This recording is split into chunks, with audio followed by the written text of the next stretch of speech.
Madame, mademoiselle, monsieur, bienvenue de votre émission 19 minutes. Le point aujourd'hui sur l'investissement dans le secteur manufacturier. Nous avons comme invité Shireen Ghani, CEO de l'Association of Merchant Manufacturers. Madame Ghani, le secteur manufacturier, 80 000 emplois directs, plus que 200 000 indirects. Comment on trouve ce secteur-là aujourd'hui en 2025? On tient compte de nous des trois chiffres qui sont bien parlants et pour donner nous la situation. Donc, au niveau secteur manufacturier, en 2024, 12,7% du GDP, du PIB. Donc, il poids considérable, mais besoin de dire qu'il y peut reculer si nous considérons par rapport à 20 ans de cela. Cette contribution à plus de 20% du PIB. L'impact sur le GDP peut diminuer. Et pour autant, cette contribution a doublé en 20 ans. 31 milliards en 2004 versus 76,9 milliards en 2024. Donc c'est une augmentation de plus de 142%. Donc c'est un secteur bien structurant qui est extrêmement important pour nos nations industrielles qui nous étaient et qui est au cœur aujourd'hui de toutes nos ambitions et enjeux économiques. Ce secteur-là, exceptionnellement sur boissons et aliments, il représente 5,5% du PIB. C'est pour dire à quel point l'industrie manufacturière joue un grand rôle économique, un poids économique vraiment considérable, mais qu'il pourrait encore plus croître et on est persuadé de ça. D'un point de vue Domestic Oriented Manufacturing Enterprise, nous générons 50 milliards de roupies et donc nous gagnons une croissance de plus de 54% en 2017. Donc nous passons de 32 milliards à 50 milliards en 2023. On a une base industrielle stratégique qui nous besoin absolument protéger et qui, quelque part, est un outil essentiel pour sa relance économique, sa relance industrielle. Nous allons tout de suite avec Urvashi Bikari-Banjan, qui dirige l'équipe de recherche dans Moulin de la Concorde, qui peut montrer nous comment il peut évoluer dans le contexte moderne. L'investissement dans le secteur manufacturier à Maurice connaît une dynamique renouvelée, soutenue par des politiques incitatives et des acteurs industriels majeurs tels que les Moulins de la Concorde. Si on regarde le total investi, par exemple, pour l'année dernière, 171 milliards à peu près qui a été investi dans le pays, il n'y a que 7 milliards pour l'industrie, ce qui représente à peu près 4%. Donc quand vous regardez ça, c'est quand même important d'investir, de redynamiser donc ce secteur, parce que les jobs de demain, la valeur ajoutée locale qu'on va créer, elle va être faite donc par ce secteur-là. Maurice a la chance d'être bien positionné, je dirais. On a un carrefour aujourd'hui où, bien sûr, on a une région énorme autour de nous. On a l'Afrique qui est à côté avec des milliards de consommateurs potentiels, avec beaucoup de traités bilatéraux qui nous permettent de commercer. Donc, il faut qu'on puisse attirer aussi chez nous des gens qui vont produire localement et qui pourront, bien sûr, mettre sur le marché local, c'est important, mais aussi, bien sûr, pouvoir avoir des perspectives d'exportation sur l'Afrique et sur les régions alentours. Des entreprises comme les Moulins de la Concorde illustrent le potentiel du secteur manufacturier mauricien, combinant tradition et modernité pour répondre aux défis économiques et alimentaires du pays. Nous, par exemple, à peu près 50% donc, du profit qui est fait chaque année est réinvesti dans l'outil pour le moderniser, pour l'améliorer, pour le rendre plus efficient. Donc on a, nous, tout un plan, si vous voulez, de remise à niveau, d'entretien, bien sûr, mais je veux dire de développement de l'outil aussi pour le rendre plus performant, moins énergivore, moins d'impact carbone, donc avec moins d'émissions par rapport au rejet qui est fait, etc. Moins de waste envoyé à Marchicos, par exemple. Et on investit aujourd'hui pour les 20 prochaines années, c'est-à-dire qu'on s'assure que notre moulin aujourd'hui, il est au top de la technologie, qu'il soit efficient par rapport à ce qu'il y avait les bulles sur le marché aujourd'hui, pour s'assurer qu'on sera là dans les 20 prochaines années avec un outil performant. Donc ça, c'est hyper important. C'est important pour le pays. Maurice s'ambitionne de se transformer en un hub manufacturier régional en mettant l'accent sur l'innovation, la durabilité et l'intégration technologique. Madame Ghani, tout de suite, nous fait référence à un rapport Istra Consult qui fait que sorti. Maurice Lydia là-dedans, il y a 1 milliard de consommateurs, pas juste notre petite île Maurice ou la République de Maurice, mais 1 milliard de consommateurs, grâce à tout l'accord qui nous a avec plusieurs pays. Et Istra Consult trouvait qu'il y a un problème de l'offre. Comment explique ça? C'est un rapport Straconsul qui nous commandait nous-mêmes pour justement gagner une meilleure connaissance de la situation aujourd'hui et pour qu'on ait un levier qui nous capable d'appuyer pour sa relance économique et relance industrielle. Ça point noté là dans l'offre et surtout sur l'importance, c'est de redire à quel point, on dit diplomatie économique est une ligne cruciale. C'est-à-dire, nous avons une économie le plus ouverte qui est possible en tant que petit État insulaire. Et nous en avons beaucoup ce qu'on appelle FTA, Free Trade Agreements, avec qui lit SADC, qui lit COMESA, qui lit Afrique continentale. Nous avons beaucoup d'accords qui existaient, qui sont signés depuis... Turquie, l'Inde. Exactement, la Turquie, l'Inde, et pour ne citer que. Vous pensez, il y en a de mémoire 71 agreements comme ça qui nous en a à travers différents pays. C'est énorme. Et pourtant, nous en avons cette diplomatie économique-là qui bien revoir, réconsidérer et travailler là parce qu'il justement, il y a une façon pour nous accéder à ce market-là. Bien souvent, c'est ban FTAs qui permettent à ce pays-là de faire transactions contre nous ou de exporter de produits contre nous. Mais la question à se poser, c'est qui l'intérêt pour nous et surtout qui nous capables d'exporter dans ce pays-là. Nous, à cause de ressources limitées, nous avons des ressources humaines ici à Maurice. En général, c'est ce qu'il nous dit. Mais c'est maintenant, il y a 12 000 PME. Il y a des affaires qui, sûrement, nous sommes capables de faire. C'est sûr. Et ils ont dit l'Afrique représente un vivier incroyable de possibilités, non seulement en termes de matière à transformer, Madagascar par exemple, mais surtout de produits à proposer pour ce pays-là. Et nous, perception, disons, d'un pays africain en général, sur la production mauricienne, extrêmement positif et extrêmement bon et extrêmement qualitatif. Donc, Maurice nous fait la qualité. Exactement. Et en même temps, juste à côté de nous, le continent africain qui veut monter en gamme et un grand potentiel. Exactement. Ouais. Nous écoutons là les commentaires de plusieurs professionnels de l'Association of Mauritian Manufacturers. Le secteur manufacturier local, il ne date pas d'hier, hein, ça fait un moment. L'AMM a un rôle extrêmement important à jouer pour faire briller, faire connaître les savoir-faire locaux et surtout défendre l'industrie locale pour fonder un tissu industriel fort, pour dynamiser l'économie locale et in fine être robuste en fait. Hein. C'est une forêt d'industriels comme on dit qui fait que quand on a un problème comme le Covid, on l'a vu, il y a tellement d'arbres dans la forêt qu'on résiste au choc. Et ça, je crois que c'est assez fondamental. Le défi au niveau de WeCycle, c'est de trouver la matière à être recyclée. Malheureusement, à Maurice, on est quand même très en retard par rapport au tri des déchets. Et nous, WeCycle, même si on existe depuis de nombreuses années, la quantité qu'on est capable de collecter à ce jour se situe environ à qu'un tiers de notre capacité totale de production. Donc en attendant, on a trouvé une alternative de pouvoir importer des déchets depuis La Réunion. Parce que La Réunion, ils sont quand même très avancés dans le domaine. Ils exportent plus de 20 000 tonnes de déchets par an. Donc on a fait un partenariat avec une entreprise réunionnaise pour nous approvisionner en déchets de carton afin de les recycler ici et fabriquer les produits que j'ai mentionnés plus tôt.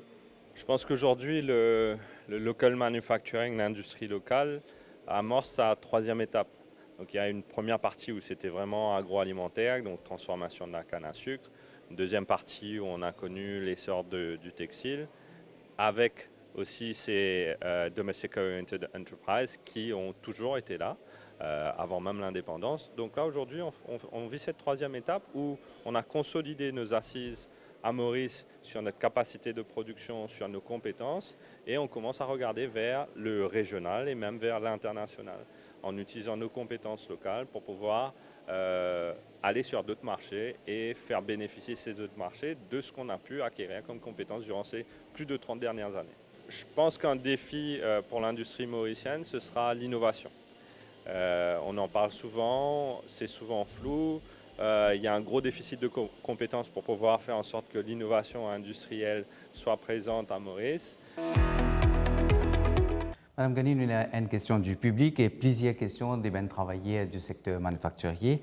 Je dis que beaucoup de nos produits à l'Amérique et là, dans MBC, dans la presse, dans Internet, de trouver que le président Trump a fait prendre une décision au niveau mondial, je dirais. Je vais gagner tracas. Est-ce que ça peut pas affecter un de nos produits? Et deuxième, est-ce que ça peut pas affecter ce travail ici à Maurice? L'Association des manufacturiers mauriciens, c'est principalement manufacturiers qui produisent localement, qui nous représentaient. Mais il y a aussi absolument, il y a aussi produits qui exportaient définitivement et effectivement sur les États-Unis. C'est vrai qu'il y a une menace pour tout le monde aujourd'hui, pas grave ni mais c'est aussi une opportunité. C'est-à-dire, dans le fond, ce que Trump peut faire, c'est réindustrialiser ce pays. Okay? Nous, ça fait 30 ans, et d'ailleurs cette année, Association of American Manufacturers fête ce 30 ans, et c'est justement un rappel qui fait nous exister, c'est justement pour rappeler à quel point l'industrialisation d'un pays est stratégique. Nous jouons un rôle capital et central sur la résilience d'un pays et sur sa transformation. Qu'il y ait secteur hôtelier, de l'énergie ou de l'économie circulaire, qu'il y ait innovation, sécurité alimentaire, nous au cœur de tout ça de transformation-là et tout ça de transition-là. OK, si l'accès aux États-Unis peut devenir de plus en plus difficile, qui nous est là autour de nous, encore une fois, qui make sense, parce qu'il nous cause sujet de l'impact carbone de plus en plus fortement, et tant mieux, parce que le changement climatique, ce n'est pas une utopie, c'est vraiment ça qui peut arriver, il y a les autres pays dans la région, qui dit Madagascar, qui dit l'Afrique encore, nous cause l'Afrique tout à l'heure, qui fait à nous pas guette peut-être les autres opportunités. Donc, d'après vous, il y a la possibilité comme si surmonte sa crise entre guillemets là, et surtout que la capacité est super intéressante. 12 000 PME, PIB 12,3%, investissement 7 à 12 milliards par an. C'est au niveau investissement. Est-ce qu'il y a une PME, est-ce que le secteur est capable de se tenir lui-même? Ou soit est-ce qu'ils expectent de besoin encore plus d'argent? Si ils gagnent l'argent là aussi, de quelle façon? Investissement ou ban loan? Vous pensez, nous aussi, à la croisée des chemins. C'est un fait, je ne pas pour dire facile. Financement, oui, absolument. On a aussi un chiffre peut-être encore là pour partager. En 2024, seulement 7 milliards qui n'investissent dans l'industrie manufacturière, soit 4% d'un investissement global. Donc, 173 milliards investis dans l'ensemble de l'économie. Donc, 7 milliards versus 171 milliards investis dans l'économie. Nous, l'objectif, c'est passe de 20 à 30 milliards d'investissements industriels par an. 30 milliards d'euros. Alors, donc, il y a plusieurs sujets en même temps. Il y a beaucoup de transformations qui nous besoin apporter dans l'industrie. Aujourd'hui, un sujet qui dit énergie renouvelable, qui dit économie circulaire, qui dit intelligence artificielle, qui dit automatisation, digitalisation, efficacité, productivité. Tout ça, ces thématiques-là, tout arrive en même temps. Et nous, adhérents, nous, membres, absolument dedans et déjà en action. Mais c'est vrai que pour une PME, c'est encore plus difficile parce qu'ils ont besoin de faire au four et au moulin en même temps. Mais là, est-ce qu'ils sont capables de retourner de l'argent là? Ou soit je préfère investissement? C'est qui investissement local, international? Un peu des deux, bien sûr. Pas qu'à faire 10 local, besoin investissement depuis l'étranger. Et c'est toute la question aujourd'hui. On connaît beaucoup de plateaux ces jours-ci, parce que Moody's nous paye inquiet dans ça point-là. Nous ne sommes pas capables de perdre 10 points à ce niveau-là. Si tu as l'argent et l'investissement investi dans ce secteur-là, for sure, ripple effects, type-là. Quand on dit ripple effect, c'est souvent nous cause un effet multiplicateur de la roupie, c'est-à-dire un roupie investi sur le marché local, il bénéficiait tout le pays avec ce service, etc. Donc, il est important que ça, l'investissement-là, vienne non seulement pour la transformation de l'industrie, y compris les SMEs, mais aussi pour propulser sur d'autres façons de faire, sur le développement, sur l'innovation et sur cette pertinence du produit mauricien par rapport à Maurice, mais par rapport à la région aussi. AI, qu'en est-il de la technologie dans ce secteur?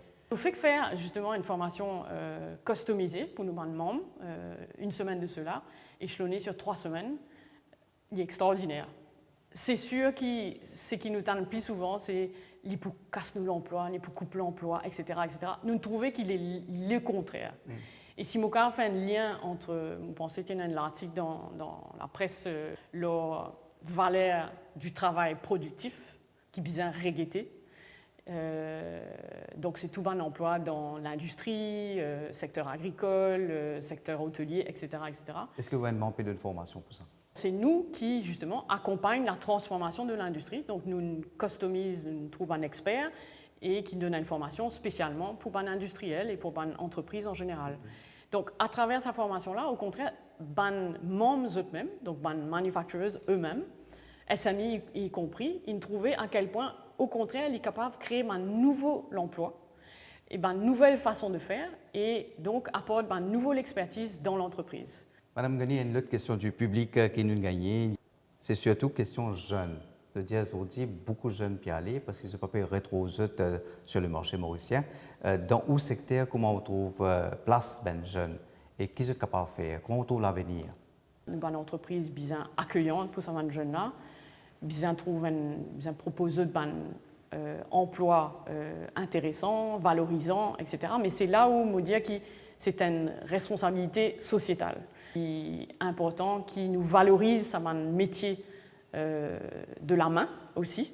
En tout cas, moi, je trouve que de plus en plus, il y a des jeunes dans l'entreprise qui est membre de l'AMM, avec un nouveau métier, une nouvelle responsabilité qui lie sustainability, qui lie AI, qui lie digitalisation, domotique, etc. Et là, c'est une nouvelle phase, effectivement, et peut-être sociétale aussi dans le sens où plus ils peuvent valoriser, plus les jeunes qui ont tout un sens dans le travail, pas vrai? Anciennement, nous avons travaillé pour capable gagner du pain, l'argent, pour capable vivre, etc., nourrir une famille. Les temps ont changé. Les Mauriciens, ils ont, disons, plus les moyens. Il y a moins sa contrainte là nécessairement. Bien toujours travail pour gagner son pain, comme on dit, mais avec cette idée aussi de trouver un sens dans le travail qu'ils nous fait au quotidien. Pour l'indépendance, 12 000 oui. PME déjà, est-ce qu'il y a place pour un jeune ouvert encore PME?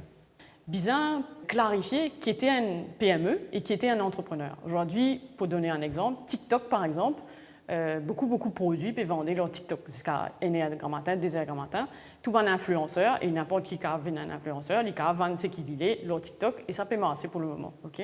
Solo entrepreneurship is one thing, mais l'entrepreneurship, comment nous sommes capables de définir et qui en rapport avec la nation industrielle qui nous a toujours été, pas tout à fait pareil. On comprend ça en vie de liberté, il est absolument naturel et nous connaissons qui est Maurice, qui est à travers le monde. Après Covid, je pense qu'il finit une vraie mise en perspective et prise de conscience sur les temps précieux, la vie précieuse, que nous avons donné une priorité, etc., etc. Mais entrepreneur, ce n'est pas une vie de glamour. Entrepreneur, c'est ouvrir vous la manche tous les jours, on trouve ça au quotidien. Résilience, résilience, résilience. Nous trouvons ça tous les jours. Pena une semaine qui ressemble à une deuxième, pena un jour qui pareil, et un défi tout le temps là. Mais en même temps, c'est ça l'intérêt. C'est qu'ils jamais, ou pas s'ils dans la même position, ou tout le temps peut apprendre. Vous pensez la vraie définition d'un entrepreneur, c'est aussi le mindset. C'est à quel point un Dimoun, avec ce band d'équipe, capable tout le temps rebondir, réagir, résilient, réponse aux produits, réponse aux services, innover constamment à la recherche de comment on peut faire plus bien, comment on peut faire plus intéressant, plus compétitif, comment on peut ajouter une variante, comment on peut élargir nos gammes. Et il y a une fierté dedans qui nous trouvait au quotidien. Et là, de plus en plus, ce que nous pouvons trouver, c'est des enfants. Ils ont retourné Maurice ou bien ils ont fait l'étude de l'Université Maurice.